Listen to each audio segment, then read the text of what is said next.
Whichever way you judge me has absolutely no impact on me because I'm completely stoned. I have not given this privilege to anybody that somebody can make me happy, somebody can make me unhappy. Any moment we could be doing something wrong, so we listen to everybody. But what they say will not determine how I am.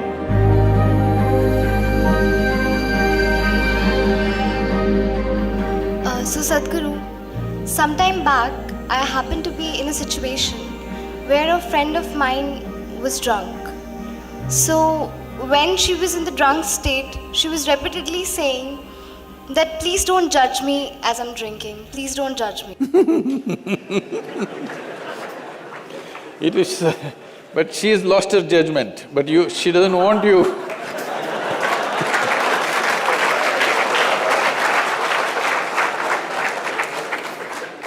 So my question is, whether it is alcohol or not, in life, why are we so apprehensive about being judged by others?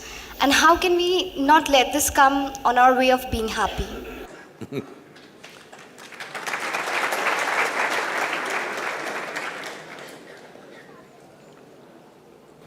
Look at me. See, I'm always stoned.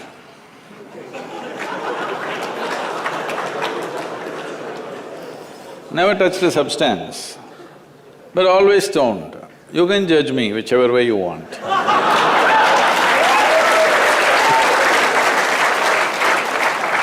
Because one thing is, I'm stoned in such a way that I have not lost my judgment at all.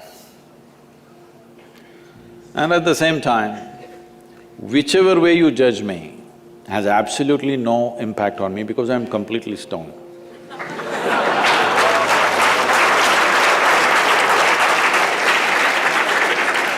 Having said that, why this consumption of alcohol and drugs is growing the way it's growing in the world is, this is because the heavens have been collapsing.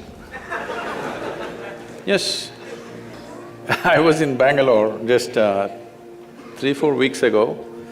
There were over 8,000 people doing a 2-day program with me. And just casually I asked, how many of you think you will go to heaven? Only 5 hands went up. Then I asked, are you all the hell people? No, it's just that both heaven and hell have collapsed in people's minds. This is the first time in the history of humanity that this many people in the world can think for themselves. Otherwise, your priest, your mullah, your pandit or a book was thinking for you. The first time that so many people can think for themselves. Or they're thinking right, thinking wrong, there are many issues about that.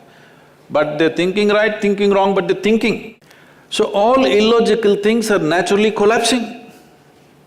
Still, this generation has not fully walked away from it, still there is fear. They can't openly say, there's no goddamn hell or heaven.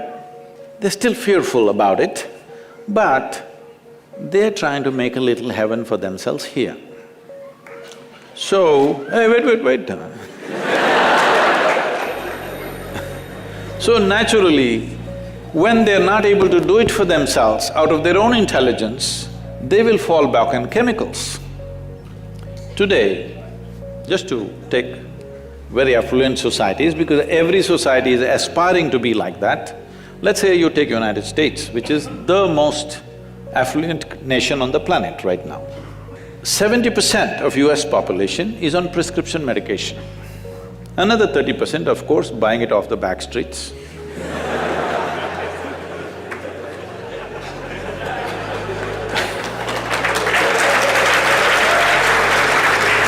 Most affluent nation, obviously affluence is not working. To be healthful, you need chemicals. To be joyful, you need chemicals. To be peaceful, you need chemicals. To be ecstatic, of course, that is ecstasy. So, I'm not even looking at it morally. It's never a moral issue for me. If 90% of this population right now is on chemicals, believe me, the next generation that we produce will be a generation which is much less than us. If we produce a next generation less than ourselves, we have committed a crime against humanity, because the next generation must be at least one step ahead of us, otherwise we've lost it. We've lost the entire process of civilization when we produce a next generation which is actually less than us. So, we are heading towards this rapidly. Unless we teach individual human beings how to simply sit here and be blissed out. Stoned enough or no? Just look at me. But am I conscious enough, alert enough, clear enough? If there was a way to intoxicate yourself without losing your judgment, without losing your awareness, without losing your intelligence, it's a great thing. Intoxication is a fantastic thing. Only problem is, it takes away your judgment, it takes away your intelligence, incapacitates you. That is the problem, isn't it? Is it true? Ask anybody, you're not in the medical sciences, but ask anybody, is it true that this body here is the greatest chemical factory in the universe right now? The universe that we know at least? Only problem is you're a lousy manager. If you know how to manage this, you would be like me, always blissed out. Anybody can say what they want, anybody can do what they want. This is like this only.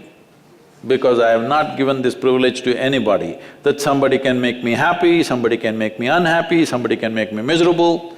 Right now, you are a consequence of other people's opinions. Where do you plan to go like this? Anybody can ruin you. You went outside, somebody told you, Shreya, you are the most wonderful human being we have seen. Then you were floating on that cloud, what number? What number? 9. Oh, in South we do 11.